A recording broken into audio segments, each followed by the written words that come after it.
اور انتہا، نیکی کے تمام امور کی تعلیم دی، یعنی ابتدا انتہا یعنی ہر طرح کی چیزوں کی۔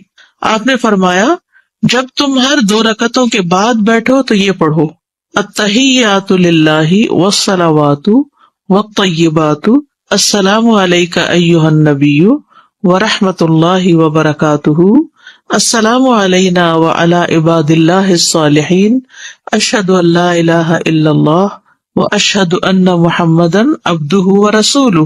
اور تم میں سے ہر آدمی وہ دعا منتخب کرے جو اسے زیادہ اچھی لگے، پھر وہ اللہ عز و جل سے دعا کرے۔ شیخ البانی کہتے ہیں کہ اس حدیث میں ایک اہم فائدہ یہ ہے کہ پہلے تشہد میں بھی دعا کرنا جائز ہے، یعنی 4 رکعتیں آپ پڑھ رہے ہیں تو آپ نے تشہد کے بعد اگر کوئی دعا کرنی ہے تو اس وقت بھی دعا کر سکتے ہیں۔ تیسری رکعت پڑھنا، تیسری رکعت کے لیے اٹھنا، یہ ہے نمبر 10۔ زمین پر ٹیک لگا کر اٹھنا، جیسے پہلی رکعت کے بعد اٹھتے ہوئے زمین پہ ٹیک لگائی تھی، ایسے ہی دوسری رکعت اور تشہد کے بعد زمین پر ٹیک لگا کر اٹھنا چاہیے۔ ازرق بن قیس سے مروی ہے، انہوں نے کہا میں نے ابن عمر کو دیکھا کہ جب آپ 2 رکعتوں سے کھڑے ہونے لگتے تو اپنے ہاتھوں کے ساتھ زمین پر ٹیک لگاتے، تو میں نے ان کے بیٹے اور ہم مجلس لوگوں سے کہا شاید یہ بڑھاپے کی وجہ سے ایسا کرتے ہیں۔ انہوں نے کہا کہ نہیں، لیکن اس کا طریقہ یہی ہے، بوڑھا ہو جوان ہو سبھی کو یہ طریقہ اختیار کرنا چاہیے۔ کیا کہ جب اٹھے تو زمین کا سہارا لے کر اٹھے، اور یہ سیف بھی ہے نا۔ اٹھتے ہوئے تکبیر کہنا، جب آپ 2 رکعتوں کے بعد اٹھتے تو اللہ اکبر کہتے، یعنی نبی صلی اللہ علیہ وسلم اللہ اکبر کہتے ہوئے اٹھتے۔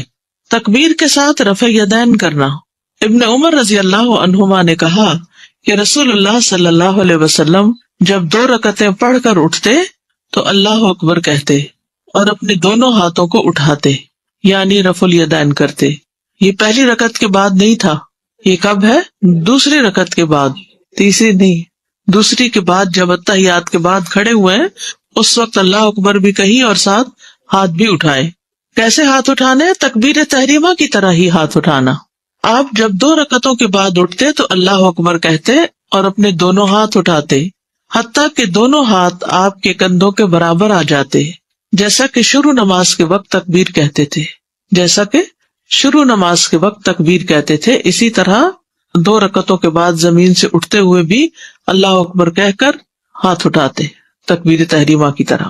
ابو ہریرہ رضی اللہ عنہ سے روایت ہے، انہوں نے کہا کہ رسول اللہ صلی اللہ علیہ وسلم جب نماز کے لیے تکبیر کہتے تو اپنے دونوں ہاتھوں کو کندھوں کے برابر لے جاتے، دونوں ہاتھوں کو کندھوں کے برابر لے جاتے، اور جب رکوع کرتے تو اسی طرح کرتے، اور جب رکوع سے سجدے کے لیے سر اٹھاتے تو اسی طرح کرتے، یعنی رفع الیدین کرتے، اور جب 2 رکعتوں کے بعد اٹھتے تو اسی طرح کرتے۔ ٹھیک ہے، تو پہلا کب ہوا؟ نماز شروع کرتے وقت، دوسرا کب ہوا؟ رکوع میں جاتے وقت، تیسرا کب ہوا؟ رکوع سے اٹھتے وقت، اور چوتھا کب ہوا؟ 2 رکعتوں کے بعد جب کھڑے ہوں۔ شابش۔ تیسری رکعت کو بھی پہلی 2 رکعتوں کی طرح ادا کرنا، پھر جب 2 رکعتوں میں بیٹھ کر اٹھتے تو بھی اللہ اکبر کہتے۔ الغرض آپ ہر رکعت میں اسی طرح کرتے یہاں تک کہ اپنی نماز سے فارغ ہو جاتے۔ ٹھیک ہے۔ چوتھی رکعت، 4 رکعت نماز میں چوتھی رکعت سے پہلے تھوڑی دیر بیٹھنا، یعنی تیسری رکعت کے بعد اٹھتے ہوئے ذرا سا بیٹھ کے اٹھنا، جیسے آپ نے کیا کب؟ پہلی رکعت کے بعد۔ شابش، ٹھیک ہے۔ پھر وہ تیسری رکعت کے لیے اٹھے، یہ تشہد اولی بھی اسی طرح نماز کا رکن ہے جس طرح اس کے بعد والا۔ اسی طرح اس وقت بھی جلسہ استراحت کرے جب وہ چوتھی رکعت کے لیے اٹھنے کا ارادہ کرے۔ تیسری رکعت کے لیے اٹھتے وقت تو آپ اتحیات سے اٹھ رہے ہیں، تو چوتھی رکعت سے پہلے آپ جلسہ استراحت سے اٹھیں گے، اس میں کچھ بھی نہیں پڑھنا ہوتا، لیکن وہ کھڑا ہونے سے پہلے اپنے بائیں پاؤں پر سیدھا ہو کر بیٹھ جائے۔ کہاں بیٹھنا ہے؟ بائیں پاؤں کے اوپر، یہاں تک کہ ہر جوڑ اپنی جگہ کی طرف لوٹ جائے، یعنی ہر جوڑ اپنی اپنی جگہ پر آ جائے۔ جب سکون سے بیٹھیں گے تو آ ہی جائے گا۔ مالک بن حویرث اللیثی کہتے ہیں کہ انہوں نے نبی صلی اللہ علیہ وسلم کو نماز پڑھتے دیکھا، جب آپ اپنی نماز کی طاق رکعت میں ہوتے تو اس وقت تک نہ اٹھتے جب تک سیدھے ہو کر اچھی طرح بیٹھ نہ لیتے، یعنی سجدے سے اٹھ کر ذرا سا ٹک کے بیٹھ کے پھر آپ کھڑے ہوتے۔ زمین پر سہارا لیتے ہوئے اٹھنا، زمین پر سہارا لیتے ہوئے اٹھنا، پھر وہ اپنے ہاتھوں کا سہارا لیتے ہوئے کھڑا ہو جیسا کہ اس نے دوسری رکعت میں اپنے لیے کیا تھا. صرف اللہ اکبر کہہ کر چوتھی رکعت کے لیے اٹھنا رفع یدین نہیں کرنا، یہ پانچواں رفع یدین نہیں ہے، صرف 2 رکعتوں کے بعد ہوتا ہے، تیسری رکعت شروع کرنے سے پہلے، ورنہ نہیں. جب آپ چوتھی رکعت کے لیے اٹھنے کا ارادہ کرتے تو اللہ اکبر کہتے. یہی حکم آپ صلی اللہ علیہ وسلم نے اس شخص کو بھی دیا جس نے اپنی نماز کو بگاڑ لیا تھا. ٹھیک ہے نا، جس نے اپنی نماز کو بگاڑ لیا تھا. ابو سلمہ سے روایت ہے کہ ابو ہریرہ رضی اللہ عنہ انہیں نماز پڑھاتے کہ جب بھی رکوع اور سجدے کے لیے جھکتے اور سجدے سے اٹھتے تو اللہ اکبر کہتے. جب نماز سے فارغ ہوتے تو فرماتے اللہ کی قسم یقیناً میں اپنی نماز میں تم سب سے بڑھ کر رسول صلی اللہ علیہ وسلم کے مشابہ ہوں. وہ نماز بگاڑنے والا کون تھا؟ جو جلدی جلدی پڑھا تھا. اور 3 دفعہ آپ نے اس سے کہا کہ صلی فإنک لم تصلی، جاؤ نماز پڑھو، تم نے نماز نہیں پڑھی، کیونکہ وہ ٹھیک سے نہیں پڑھ رہا تھا. سورۃ الفاتحہ کی قرات کرنا، یہ کون سی رکعت ہے؟ چوتھی.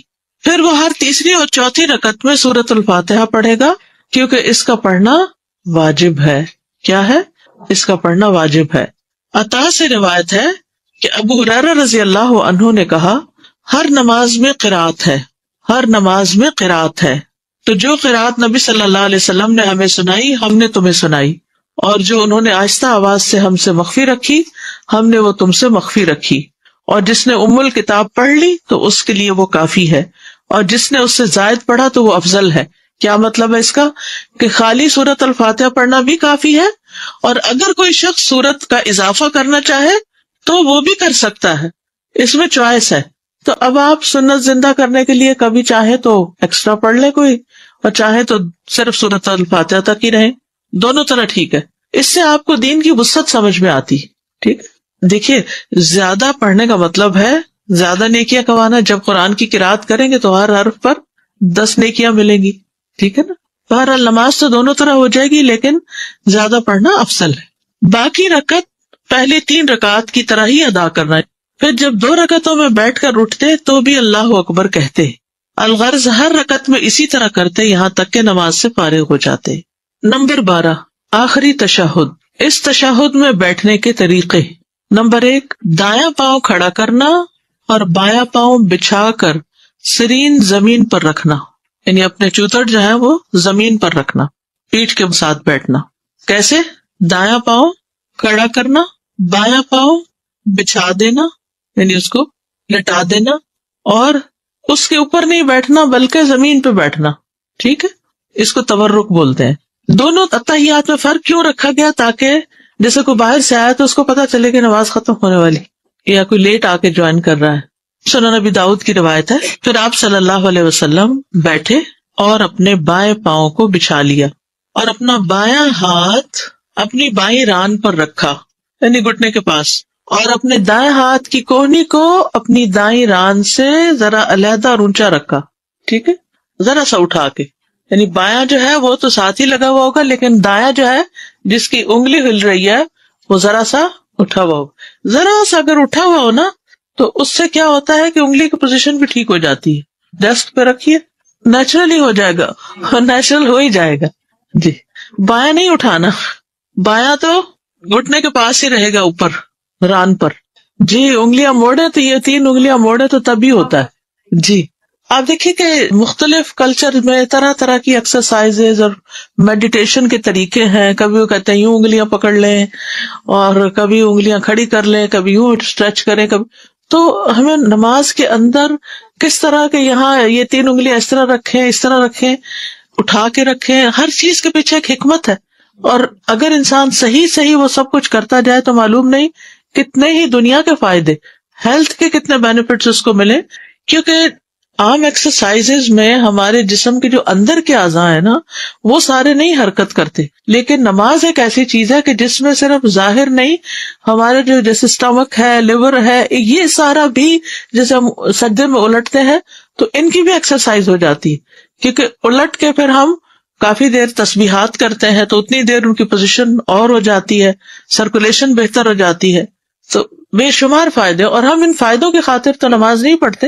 نماز جو ہے وہ نجات کا راستہ ہے اور فلاح کی کنجی ہے نا، یعنی حی علی الفلاح ہے نا، فلاح ہی فلاح ہے اس میں۔ نمبر 12 آخری تشہد، اور وہ اپنے بائیں پہلو پر سرین کے بل بیٹھے اور اپنے مقد پر بیٹھے، ٹھیک ہے، یعنی زمین پہ بیٹھے۔ جب آپ صلی اللہ علیہ وسلم 2 سجدوں سے کھڑے ہوتے تو اللہ اکبر کہتے اور رفع الیدین کرتے، یہاں تک کہ آپ اپنے ہاتھوں کو اپنے کندھوں کے برابر لے جاتے، جیسا کہ آپ نماز شروع کرتے وقت کرتے تھے۔ پھر اسی طرح آپ کرتے تھے یہاں تک کہ جب وہ رکعت آتی جس میں نماز ختم ہو جاتی ہے، یعنی آخری رکعت، آپ اپنے پاؤں کو آگے کر دیتے اور سرین کے بل اپنے پہلو پر بیٹھتے، پھر سلام پھیر لیتے۔ اب اس میں یہ ہے کہ جب نیچے بیٹھنا ہوتا ہے نا تو پاؤں خود بخود ذرا سا آگے کو نکل جاتا ہے، ٹھیک ہے نا، یعنی جب پاؤں پر بیٹھتے ہیں تو پاؤں سمٹا ہوا ہوتا ہے، لیکن جب نیچے بیٹھتے ہیں تو پاؤں تھوڑا سا آگے کو، رائٹ لیگ کے اندر تھوڑا سا پنجہ سا آ جاتا ہے، ٹھیک ہے، تو کوئی حرج نہیں۔ نمبر 2 بایاں پاؤں امیجن کیجیے ساتھ ساتھ دائیں ران اور پنڈلی کے درمیان کرنا، بایاں پاؤں دائیں ران اور پنڈلی کے درمیان کرنا۔ عامر بن عبداللہ بن زبیر اپنے والد سے روایت کرتے ہیں، انہوں نے کہا رسول اللہ صلی اللہ علیہ وسلم جب نماز میں بیٹھتے تو اپنا بایاں پاؤں اپنی ران اور اپنی پنڈلی کے درمیان کر لیتے، یہ جو ابھی میں نے پوزیشن بتائی، اور اپنا دایاں پاؤں بچھا لیتے، دایاں پاؤں کھڑا نہیں کرتے تھے بلکہ پیچھے کر لیتے، اور اپنا بایاں ہاتھ اپنے بائیں گھٹنے پر اور دایاں ہاتھ دائیں ران پر رکھ لیتے تھے اور اپنی شہادت والی انگلی سے اشارہ کرتے تھے۔ اب آپ دیکھیے کہ جب آپ اس طرح بیٹھتے ہیں نا، آپ کا دایاں ہاتھ آپ کے دائیں گھٹنے تک نہیں پوری طرح جاتا، اور ویسے بھی آپ نے اس کا 53 بنانا ہوتا ہے تو وہ آپ گھٹنے کے اوپر نہیں رکھیں گے، اس میں تو انگلی کہاں چلی جائے گی، زمین کی طرف چلی جائے گی۔ آپ اس کو اوپر رکھیں گے، بائیں ہاتھ سے بایاں گھٹنا تھامیں گے، لیکن رائٹ ہینڈ جو ہے اس کی پوزیشن کیا ہوگی، ران ہوگی، ران کے اوپر رکھیں گے، ٹانگ پہ رکھیں گے۔ ہپ پہ جب پریشر آئے گا نا تو یہ پوزیشن خود ہی بن جائے گی، تو اس وقت آپ کو یہ سبق یاد آ جائے گا، اوہ اچھا ایسے کرنا تھا۔ رسول اللہ صلی اللہ علیہ وسلم جب نماز میں بیٹھتے تو اپنا بایاں پاؤں اپنی ران اور پنڈلی کے درمیان کر لیتے، دایاں پاؤں بچھا لیتے، اب پہلے تو کھڑا کرتے نا، اب یہاں دایاں بچھا ہوا پیچھے کو ہے، اور اپنا بایاں ہاتھ اپنے بائیں گھٹنے پر ٹھیک ہے، اور اپنا دایاں ہاتھ اپنی دائیں ران پر رکھ لیتے اور اپنی شہادت والی انگلی سے اشارہ کرتے۔ تیسری پوزیشن دونوں پاؤں ایک جانب نکالنا، یہ یاد رکھیے کہ گھٹنا زمین پر ہی رہنا چاہیے، ٹھیک ہے، یعنی یوں کر کے دونوں پاؤں ایک طرف آ جائیں گے، بس اس میں اسٹینڈنگ نہیں ہے نا، ہاتھ اسی طرح ہی ہے۔ غور سے حدیث سنیے اب، محمد بن عمر عامری سے مروی ہے، کہتے ہیں کہ میں اصحاب رسول صلی اللہ علیہ وسلم کی ایک مجلس میں تھا تو وہاں رسول اللہ صلی اللہ علیہ وسلم کی نماز کا ذکر شروع ہو گیا۔ ابو حمید رضی اللہ عنہ نے کہا اور مذکورہ حدیث کا کچھ حصہ بیان کیا، اور اس میں کہا آپ صلی اللہ علیہ وسلم جب رکوع کرتے تو اپنی ہتھیلیوں سے اپنے گھٹنوں کو پکڑ لیتے اور اپنی انگلیوں کو کھول لیتے اور اپنی کمر کو دوہرا کرتے، یعنی بینڈ کرتے، سر نہ تو اٹھایا ہوتا تھا اور نہ اپنے رخسار کو ادھر ادھر موڑا ہوتا تھا، بلکہ سیدھا قبلہ رخ ہوتا۔ مزید کہا جب 2 رکعتوں کے بعد بیٹھتے تو اپنے بائیں پاؤں کے تلوے پر بیٹھتے اور دائیں کو کھڑا کر لیتے، اور جب چوتھی رکعت میں بیٹھتے تو اپنی بائیں ران کو زمین پر ٹکا دیتے اور دونوں پاؤں ایک جانب نکال لیتے، ٹھیک ہے۔ اچھا، اس میں بڑی سہولت ہے ان لوگوں کے لیے جن کا جسم بھاری ہو، یا بعض لوگ ایسے ہوتے ہیں کہ ان کے پاؤں کی انگلیاں سیدھی برابر نہیں ہوتی، یوں نہیں ہوتی بلکہ یوں ہوتی ہیں۔ اب جب وہ زمین پہ ٹکاتے اس طرح کرتے ہیں تو انگوٹھا اور ساتھ والی انگلی تو لگتی ہے، باقی سب انگلیاں اٹھی ہوئی ہوتی ہیں، اور اس میں 2 انگلیوں کے اوپر پورا بوجھ آ رہا ہو تو بڑی مشکل بھی ہو جاتی، ٹھیک ہے۔ تو دونوں پاؤں ایک طرف نکل جائے تو آسانی ہو جاتی۔ تشہد میں دعا کی اہمیت، یہ بڑا اہم مقام ہے دعا کرنے کا، جس سے اکثر لوگ غافل ہیں، انہیں پتہ ہی نہیں کہ یہ کتنی قبولیت کا وقت ہے۔ ابو امامہ رضی اللہ عنہ سے روایت ہے، کہتے ہیں کہ رسول اللہ صلی اللہ علیہ وسلم سے پوچھا گیا، اے اللہ کے رسول کون سی دعا زیادہ سنی جاتی ہے؟ آپ نے فرمایا رات کے آخری حصے میں اور فرض نمازوں کے آخر میں، فرض نمازوں کے آخر میں سلام سے پہلے مانگی جانے والی دعا۔ دبر الصلاۃ، عربی عبارت دیکھیے، قال جوف اللیل الآخری، یہ ہے اوپر، ودبر الصلاۃ المکتوبات، اور ظاہر سے معلوم ہوتا ہے کہ دبر الصلاۃ سے مراد سلام پھیرنے سے پہلے، یہ معنی کیوں لیا گیا ہے؟ دبر کا لفظ دو چیزوں پہ بولا جاتا ہے. نمبر 1 کسی چیز کے آخری حصے پر، دبر پیٹھ کو کہتے ہیں نا، اور نمبر 2 جو آخر سے پہلے ہو اس پر بولا جاتا ہے. اور دبر کا لفظ نماز کے متعلق وارد ہوا ہے، اس سے مراد نماز کا بعد والا حصہ ہے، نماز ہی کا بعد والا حصہ. نہیں سمجھ آئی؟ یعنی نماز کا بالکل آخری حصہ سلام سے پہلے. اور یہ لفظ مطلق آیا ہے. یہ بھی ایک رائے ہے کہ یہ لفظ جو ہے دبر الصلاۃ یہ اوپن ہے، بس اس میں نماز میں سلام پھیرنے سے پہلے کا حصہ اور بعد کا حصہ بھی داخل ہے.